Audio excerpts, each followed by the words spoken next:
প্রিয় শিক্ষার্থীবৃন্দ, আশা করি তোমরা ভালো আছো। আমি আজকে অনার্স দ্বিতীয় বর্ষের যে আমাদের যে ফিজিক্যাল কেমিস্ট্রি, ভৌত রসায়নের যে আমাদের ইলেকট্রোকেমিস্ট্রি, তড়িৎ রসায়ন, সেটা নিয়ে আলোচনা করব। তড়িৎ রসায়নের আমাদের একটা চ্যাপ্টারের নাম হলো কন্ডাক্টেন্স। কন্ডাক্টেন্স মানে কি? পরিবাহিতা।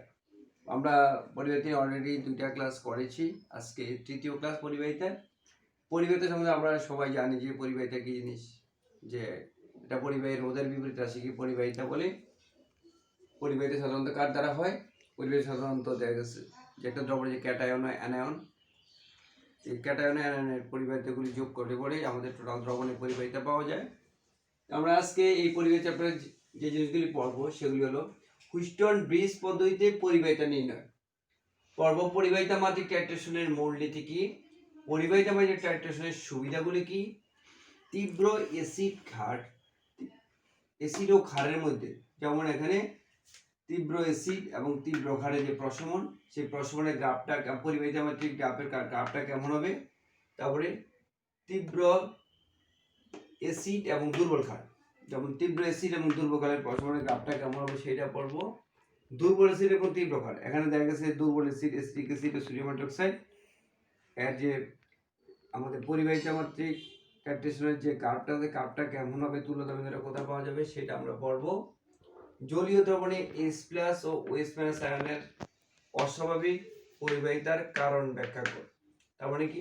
জলীয় দ্রবণে H+ আয়নের কারণে বা প্রোটনের কারণে এবং হাইড্রোক্সিল আয়নের কারণে কেন তাদের পরিবাহিতা অন্যান্য আয়ন থেকে অত্যন্ত বেশি হয় সেটা আমরা ভালোভাবে পড়ব। তাহলে আমরা এখন প্রথমেই দেখি যে এখানে যে চিত্র আমরা দেখলাম কি, এগুলি পরিবাহিতা মাত্রিক টাইট্রেশনের চিত্র। এগুলি আমরা কখনো তীব্র অ্যাসিড তীব্র ক্ষারের সাথে, আবার কখনো তীব্র অ্যাসিড দুর্বল ক্ষারের যে পরিবাহিতা মাত্রিক টাইট্রেশন, আবার দুর্বল অ্যাসিড এবং তীব্র টাইট্রেশনের গ্রাফ কেমন হয়, তুল্য বিন্দু কোথায় পাওয়া যায় সেটা আমরা নির্ণয় করি। এখন হলো হুইস্টন ব্রিজ পদ্ধতিতে পরিবাহিতা নির্ণয়। তো পরিবাহিতা যখন নির্ণয় করবো আমরা একটা চিত্র, একটা হুইস্টন ব্রিজের চিত্র, সেখানে কি আছে, একটা রোদের একটা বাক্স আছে, তারপরে আমাদের পরিবাহিতা সেল আছে, তারপরে এই পরিবাহিতা সেলগুলি, তারপরে এখানে আমাদের একটা মিটার স্কেল আছে, মিটার স্কেলে 100 মিলিমিটার মতো দাগ কাটা থাকে, তারপরে আমাদের একটা এরকম একটা ইয়ে থাকে, যে নামের একটা কি থাকে, একটা জকি থাকে, যেটা এ বি তারের উপরে আসা যাওয়া করতে পারে। যেটাকে ইচ্ছা মতো আমরা মাথাটা লাগাইয়া এ বি তার উপর অবশ্যই আসা যাওয়া করতে পারে। আর এখানে টেলিফোন আছে, তা আমরা নির্দিষ্ট রোধ সেট করে এরপরে আবার এদিক দিয়ে কোষের যেই দ্রবণের পরিবাহিতা নির্ণয় করবো, সেই পরিবাহিতা আমরা পরিবাহিতা সেলে আমরা রাখবো। রাখলে পরে আমরা এমনভাবে আমরা যে জকিটাকে এ বির উপরে, এ বি একটা তার, এ থেকে বি পর্যন্ত, যেটা কিনা একটা মিটার ব্রিজের সাথে লাগানো থাকে, মিটার ব্রিজ থেকে 100 মিলিমিটার মতো দাগ কাটা থাকে, তার উপরে এই জকিটাকে কি করি আমরা, এমনভাবে আমরা সরাইয়া লাগাইয়া নাড়াচাড়া সরাই, যাতে যে এখানে প্রথমে যে আমরা শব্দ শোনা যাবে, কিন্তু এমন একটা বিন্দুতে যখন আমরা স্থাপন করবো জেগে, তখন কোনো শব্দ শোনা যাবে না। তাকে কি বলে? প্রশম বিন্দু বা নাল বিন্দু। আবার আমরা বলি যে প্রশম বিন্দু বা নাল বিন্দুকে হুইস্টন ব্রিজের ভিতরে আমরা যখন নির্দিষ্ট রোধটাকে আমরা পরিবর্তন করতে পারি, তারপরে পরিবাহিতা সেলের মধ্যে আমরা দ্রবণটাকে রাখবো, তারপরে যখন আমরা জকিটাকে এই এ বি বরাবর যখন এদিক সেদিক নিব, এমন একটা স্থান বিন্দু পাওয়া যাবে যেখানে কি হবে, যেখানে কোনো শব্দ শোনা যাবে না। এই যে বিন্দুটা, এই বিন্দুতে কোনো শব্দ শোনা যায় না, সেটাকে নাল বা প্রশম বিন্দু বলে। এখানে কি থাকে, একটা বিদ্যুতের উৎস থাকে, সাধারণত 1000 থেকে 4000 সাইকেল পার সেকেন্ড বিদ্যুৎ এখানে প্রবাহিত করা হয় হুইস্টন ব্রিজে। এখানে যে আরটা হলো একটা রোধ বাক্সের রোধ, যে রোধটা দ্বারা আমরা এই নাল বিন্দু নির্ণয় করলাম। এক্স হলো আমাদের এই পরিবাহিতা সেলের রোধ নির্ণয় করা হয়েছে। এটা নির্ণয় করবো, কি নির্ণয় করবো, আমাদের পরিবাহিতা এই যে সেল আছে, যেখানে দ্রবণটা আছে, তার রোধটা হলো আমাদের কত, এক্স। এখন হলো আমাদের হুইস্টন ব্রিজের নীতি অনুযায়ী সেলের রোধ, সেল মানে এই সেলের রোধ বাই আর, আর এটা তো আমাদের যে রোধটা দিয়ে আমরা নাল বিন্দু পেলাম সেই রোধের সমান সমান হবে। এখান থেকে দেখা যাচ্ছে যে এটা পুরোটা 100 মিলিমিটার, তাহলে এখান থেকে এখানে এল পর্যন্ত দূরত্বে, মানে এল মিলিমিটার পর্যন্ত দূরত্বে গিয়ে আমরা নাল পয়েন্টটা পেয়েছি। সেজন্য সেলের রোধ বাই আর হবে, এই যে আমাদের এই যে সেল থেকে এই যে এখানে যে পর্যন্ত বিন্দু হলো 100 মানে সেল, আর এই পাশটা হলো এল সমান এল। তার মানে রোধ বাই রোধ ইকুয়াল টু দূরত্ব বাই দূরত্ব, মিটার স্কেলের দূরত্বগুলি পাইছিকুটা যে যাকে বিন্দু ছিল সেকেন্ড সেই দূরত্বটা এ এবং বি থেকে দূরত্ব। তাহলে সেলের রোধ তাহলে হবে 8টার দিকে গুণ হয়ে যাবে। তারপর সেলের পরিবাহিতা, তো রোধের বিপরীতটা ছিল পরিবাহিতা, তাহলে ইনভার্স করে দিলে আমরা 1 বাই এই যে সেলের রোধটাকে ইনভার্স করে দিলে আমরা সেলের পরিবাহিতা পেয়ে যাব। তাহলে এটাকে ইনভার্স করলে আর x - l যাবে নিচে, l যাবে উপরে। এইভাবে আমরা যে সেলের মধ্যে যে কি আছে যে আমাদের যে দ্রবণটা আছে তার পরিবাহিতা নির্ণয় করতে পারি। কোন পদ্ধতিতে? হুইস্টন ব্রিজ ব্যবহার করে। কি করে? হুইস্টন ব্রিজ ব্যবহার করে আমরা এই সূত্র অনুযায়ী আমরা যে কোনো সেলের মধ্যে যে দ্রবণ আছে তার পরিবাহিতা নির্ণয় করতে পারি। হুইস্টন ব্রিজের এখানে কি আছে? এখানে কি আছে? যে সেল আছে, সেলের ভিতরে দ্রবণ আছে, দ্রবণের পরিবাহিতা নির্ণয় করতে পারি। দ্বিতীয়ত আমরা দেখি যে পরিবাহিতা মাত্রিক টাইট্রেশনের মূলনীতি। পরিবাহিতা কটাকে দিয়ে আমরা কি টাইট্রেশন আমরা কি করতে পারি? আমরা অ্যাসিডকে টাইট্রেশন করতে পারি, জারণ বিজারণ টাইট্রেশন করতে পারি। যেখানে অ্যাসিডকে টাইট্রেশনের যে পদ্ধতি তার থেকে একটা ভিন্ন টাইট্রেশন নাম হলো পরিবাহিতা মাত্রিক। পরিবাহিতা ম্যাপে যে টাইট্রেশন করা থাকে পরিবাহিতা মাত্রিক টাইট্রেশন বলা হয়।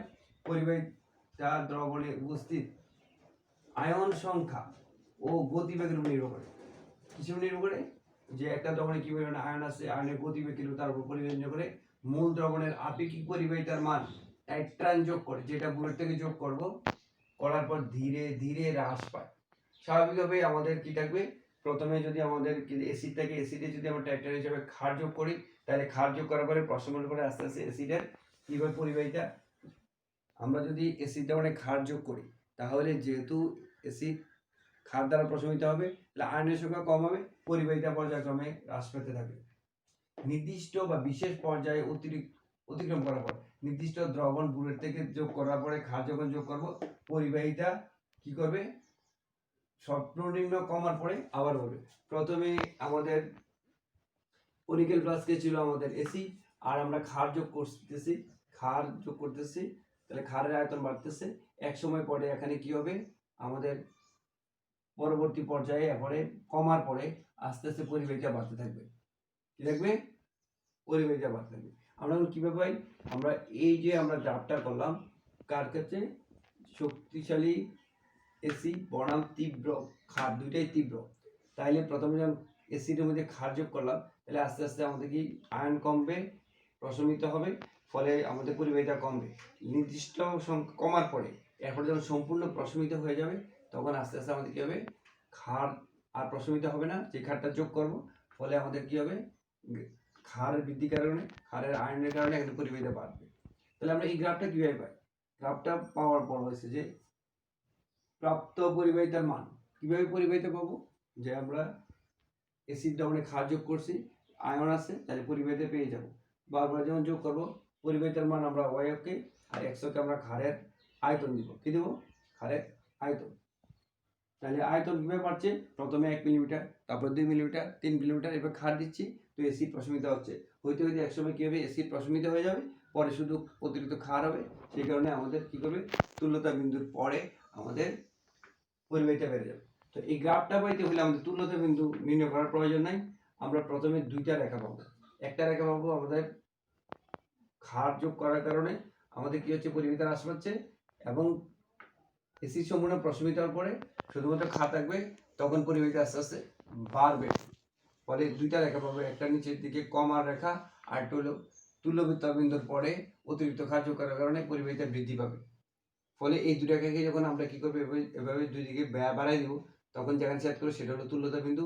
এখান থেকে ডট ডট দিয়ে দিলেও এই এখান থেকে 100 কিলোমিটার লম্বা টানে, সেটা হলো যে এই প্রশমনের জন্য প্রয়োজনীয় ক্ষারের আয়তন আমরা এখান থেকে নির্ণয় করতে পারবো। এখান থেকে একটু হলে আমাদের এটা হলো তুল্যতা বিন্দু, এই রেখাকে এবং এই রেখাকে ছেদ করছে, তাহলে আর এখান থেকে লম্বা টানি 100 এর উপর, তাহলে একটু হবে কার আয়তন? প্রশমনের জন্য প্রয়োজনীয় ক্ষারের আয়তন আমরা বের করতে পারি। তাহলে আমরা পরিবাহিতা মাত্রিক টাইট্রেশনের মূল নীতি হলো যে আমরা কি আমরা একটা গ্রাফ তৈরি করব, গ্রাফের এক্সকে ক্ষারের আয়তন দিব, আর ওয়াইকে আমরা কি করব?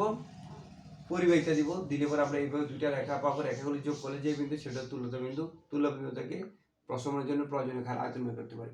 তাহলে আমরা দেখি তীব্র অ্যাসিড বনাম তীব্র ক্ষার, মানে যেমন HCl এবং সোডিয়াম হাইড্রোক্সাইড যখন প্রশমন করব তখন পরিবাহী মাত্রিক টাইট্রেশনের ক্ষেত্রে তার কি হবে, তার যে গ্রাফটা হবে সেটা হবে এরকম, খাড়া হবে, প্রথমে কমবে আবার খাড়াভাবে বাড়বে, কারণ এখানে দ্রুত প্রশমিত হবে, আবার অতিরিক্ত ক্ষার তুল্যতা বিন্দুর পরে যোগ করার ফলে পরিবাহীটা খুব দ্রুত বৃদ্ধি পাবে, যে রেখাটা খারাপ হবে। আবার তীব্র অ্যাসিডকে যদি আমরা দুর্বল ক্ষার বুয়েট থেকে দেই, দুর্বল ক্ষার দেই, তীব্র অ্যাসিড HCl, দুর্বল ক্ষার অ্যামোনিয়াম হাইড্রোক্সাইড, তাহলে অ্যামোনিয়াম হাইড্রোক্সাইড আমরা যখন যোগ করব তখন প্রথমে অ্যাসিড কী হবে, প্রশমিত হবে, সম্পূর্ণ প্রশমিত হওয়ার পর কী হবে, শুধুমাত্র আরও যখন আমরা দুর্বল ক্ষার যোগ করব তখন কী করবে, আমাদের পরিবাহিতা বৃদ্ধি পাবে, কিন্তু পরিবাহিতা বৃদ্ধির খুব সামান্য পরিমাণ বৃদ্ধি হবে, এই জন্য রেখাটা বেশি খাড়া হয় নাই, সামান্য পরিমাণ বেড়েছে, কারণ হলো তুল্যতা বিন্দু পরে অতিরিক্ত যে ক্ষারটা যোগ করছি সেটা দুর্বল, সেটা সম্পূর্ণ আয়নিত হয় না, তাহলে আয়ন কম থাকে বলে তার পরিবাহিতা আস্তে আস্তে বেড়েছে। এই জন্য প্রথমে খুব দ্রুত খাড়া রেখা ছিল, তুল্যতা বিন্দু অর্জনের পরে অতিরিক্ত অ্যামোনিয়াম হাইড্রোক্সাইডের কারণে পরিবাহিতা খুব দ্রুত বেড়েছে বলে এই রেখাটা সামান্য খাড়া হয়েছে।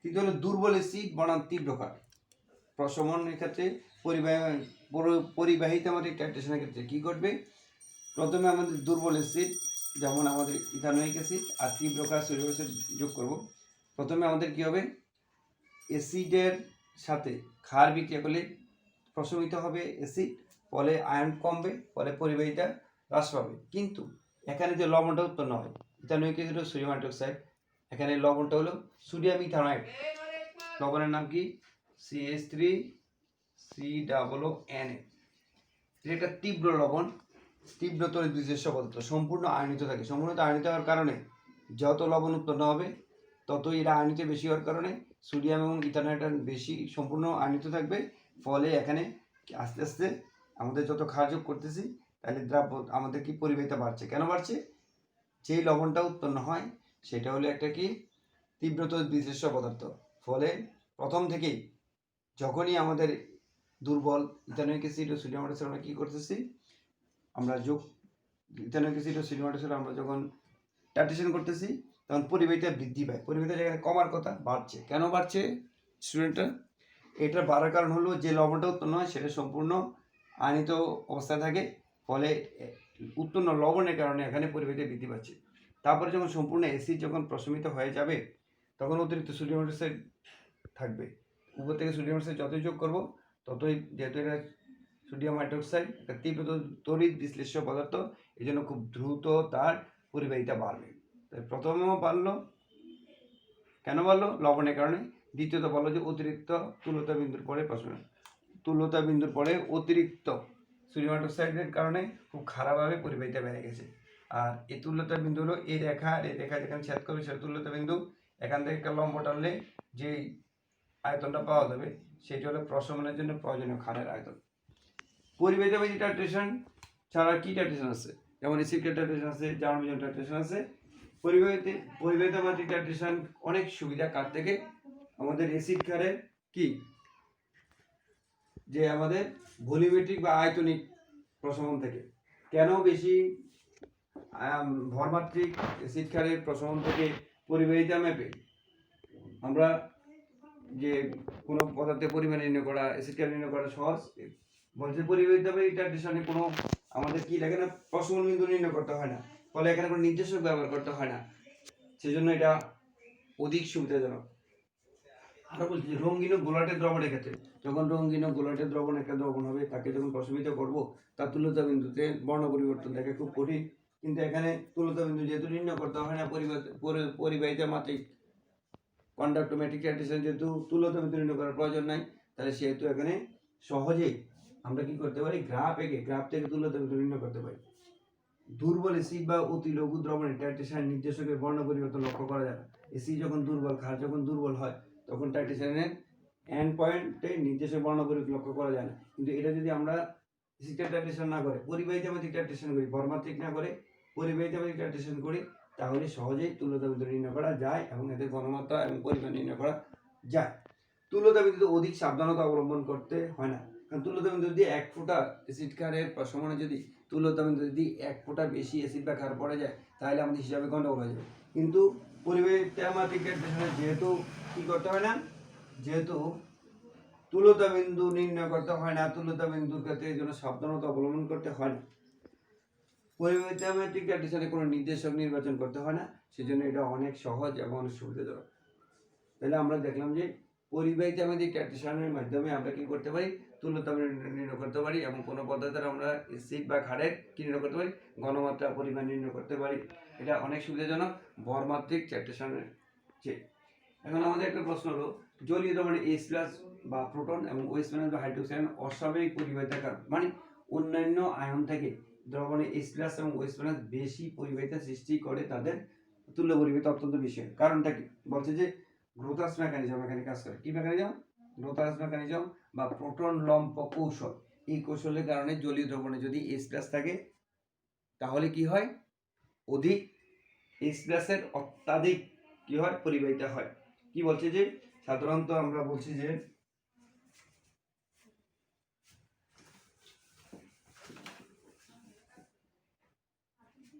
জলীয় দ্রবণে যদি H+ থাকে, এই যে H+টা থাকে, এই H+টা সাধারণত আগে মনে করা হতো যে H+ এর আকার ক্ষুদ্র আকারের কারণে কি হয়, আকারের কারণে তার পরিবাহিতা বেশি হয়। কিন্তু বাস্তবে দেখা গেছে যে না, জলীয় দ্রবণে H+ কখনো H+ হিসেবে থাকে না, সে পানির সাথে যুক্ত হয় হাইড্রোনিয়াম আয়ন তৈরি করে, H3O+ তৈরি কি তৈরি করে, হাইড্রোনিয়াম আয়ন তৈরি করে। এই হাইড্রোনিয়াম আয়নের আকার প্রায় সোডিয়ামের আকারের সমান। তাহলে তাদের পরিবাহিতা সমান হওয়ার কথা, কিন্তু এই হাইড্রোনিয়াম আয়নের পরিবাহিতা দেখা গেছে যে কত গুণ থাকে, 10 গুণ বেশি থাকে তার থেকে সোডিয়াম আয়ন থেকে। কয় গুণ? 10 গুণ বেশি থাকে। তাহলে এখানে বিজ্ঞানী কি হচ্ছে, গ্রোথাম মেকানিজম উনি বলছেন যে, গ্রোথাম বলছেন যে উনি একটা কৌশল দিচ্ছে যে কেন H+ এর কি বেশি হয়, পরিবাহিতা বেশি হয়। বলছে প্রোটন লম্ব কৌশল। এখানে বলা হচ্ছে যে পানি কখনো H+ হিসেবে থাকে না, সেই হাইড্রোনিয়াম আয়ন থাকে। H তিনটা হাইড্রোনিয়াম আয়ন, পাশের যে পানি অণু থাকে কি করে, এই হাইড্রোনিয়াম আয়ন থেকে একটা হাইড্রোজেন পাশের অক্সিজেনের লাভ দিয়ে পানির অক্সিজেনের আকর্ষণে সে পাশের পানির অণুতে চলে যায়। কে চলে যায়? হাইড্রোনিয়াম আয়ন থেকে একটা হাইড্রোজেন পাশের কার সাথে, পানির অণুতে লম্ব দিয়ে চলে যায়। তাহলে লম্ব দিয়ে যখন যায়, এটাকে বলছে প্রোটন লম্ব কৌশল। কেন যায়? H+ আর OH দুইটা হলো কি পোলার।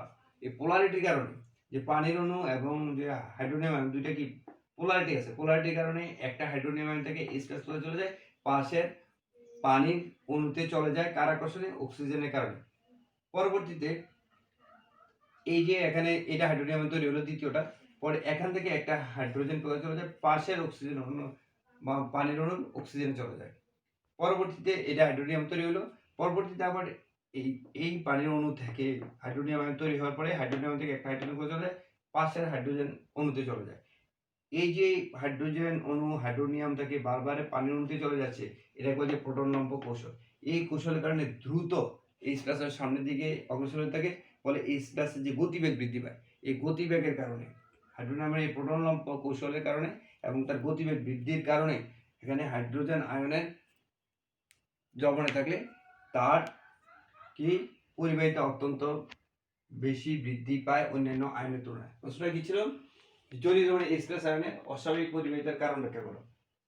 কারণটা কি বলবো, যে পানিতে H+ হিসেবে থাকে না, সে কি হিসেবে থাকে, হাইড্রোনিয়াম আয়ন থাকে। হাইড্রোনিয়াম আয়ন পোলারিটির কারণে পাশের পানির অণুতে কি লাভ দিয়ে চলে যায়, ফলে ওখানে একটা হাইড্রোনিয়াম তৈরি হয়। সেই হাইড্রোনিয়াম আয়ন থেকে একটা হাইড্রোজেন আয়ন আবার কোথায় চলে যায়, পাশের পানির অণুতে চলে যায়। আবার যে হাইড্রোজেন আয়ন তৈরি হলো তার থেকে পাশের পানিতে হাইড্রোজেন আয়ন চলে যায়। এভাবে প্রোটন লম্ব কৌশলের মাধ্যমে বারবারই H+ আয়ন সামনের দিকে অগ্রসর থাকে, তাহলে তার গতিবেগ বৃদ্ধি পায়।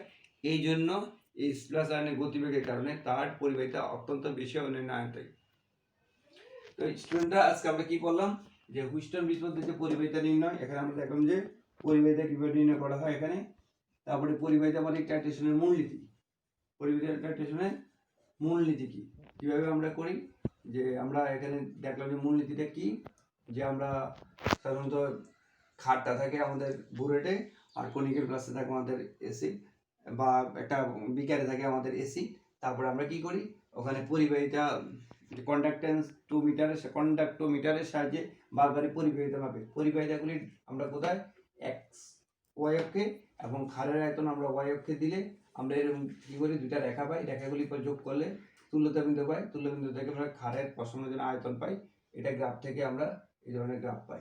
আমরা তীব্র অ্যাসিড বা তীব্র ক্ষারের ক্ষেত্রে এক ধরনের গ্রাফ পাই, আবার আমরা তীব্র অ্যাসিড দুর্বল ক্ষারের ক্ষেত্রে এই ধরনের গ্রাফ পাই, এবং দুর্বল অ্যাসিড বা তীব্র ক্ষারের ক্ষেত্রে আমরা এই ধরনের গ্রাফ পাই। কেন গ্রাফগুলি বা এগুলো আমরা ব্যাখ্যা পড়েছি। জলীয় দ্রবণে H+ ও OH- আয়ন অস্বাভাবিক পরিবাহিতার কারণ।